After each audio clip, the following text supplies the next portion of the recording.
Hey everyone, welcome to Wax Pack Wisdom, where we talk baseball history through card breaks and the cards we love.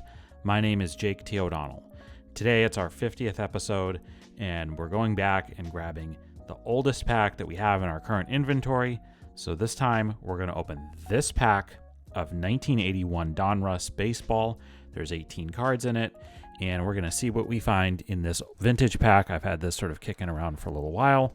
You can kind of tell that it's been kicking around various locations for a while. There is a nice, oh boy, this card in the front here.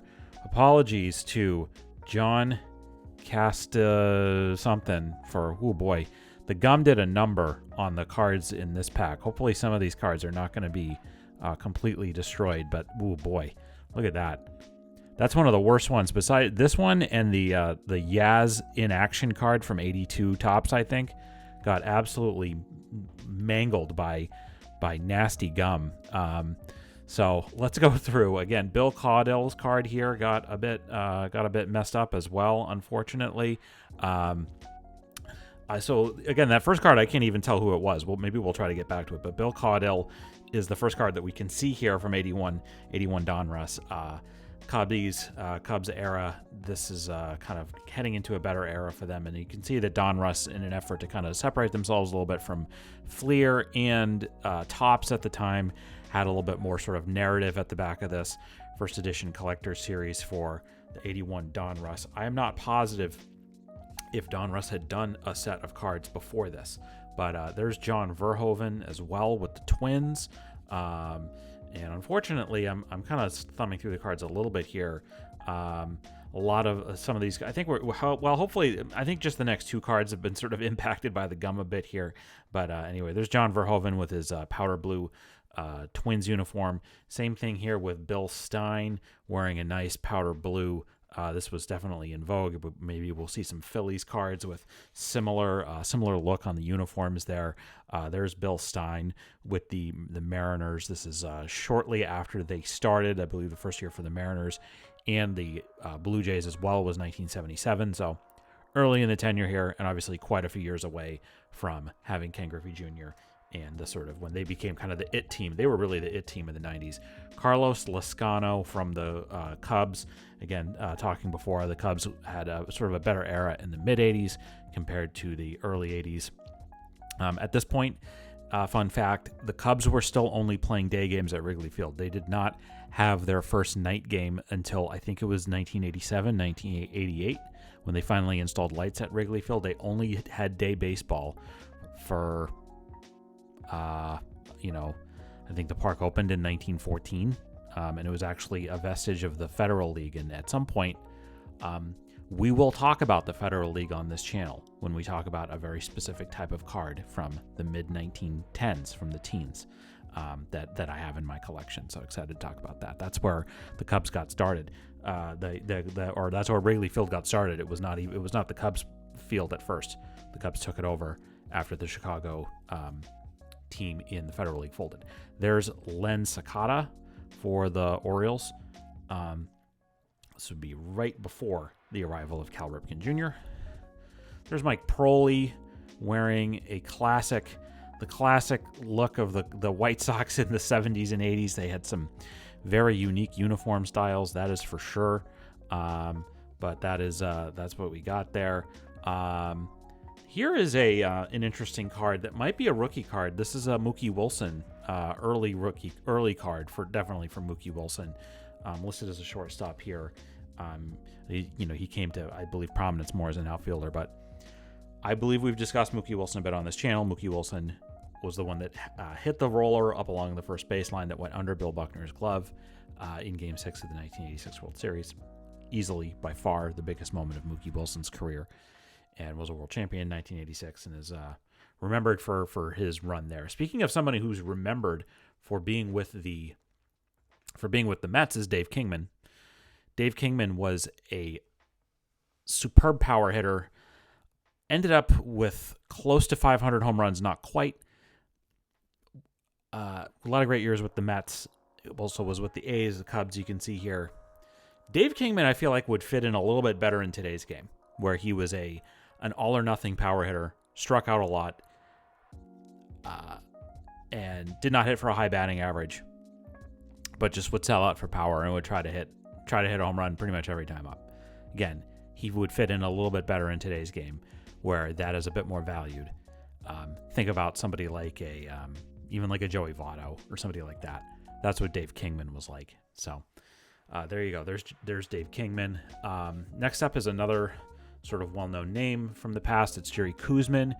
We're talking about Mets. We're talking about more Mets. This is Jerry Koosman was a really excellent, not to be sort of overlooked left-handed pitcher on a lot of really good Mets teams, including, I believe, the 69 championship team. Somewhat famously, he is on the rookie card with, and I wish I could remember if it was Nolan Ryan or Tom Seaver. I actually honestly couldn't tell you exactly, but that's Jerry Koosman there. He was with the Twins at this point, but they had, man, I'll tell you that early, it was 19-12 as a rookie in 1968 with the Mets. It was their 69. Obviously, they had Ryan, they had Seaver, and they had Koosman. That was kind of the big, the big three in the rotation. Koosman ended up having a good career. Obviously, not as good as those other guys. There's Bob McClure. There's so many great powder blue uniforms in this pack of cards. I'm like, really, I think it's so gorgeous to look at. Look at these guys. This is the style in the early 80s, and we got to get back to the style, if you ask me. Maybe not the V-neck so much, but the sweater, the pullovers that they used. There was not a lot of, teams kind of went in that style for a while. But Bob McClure was a lefty pitcher, so we're going into the sort of good era for the Brewers with Harvey Keene, the Harvey's Wallbangers era with Paul Molitor, Robin Yount, those guys.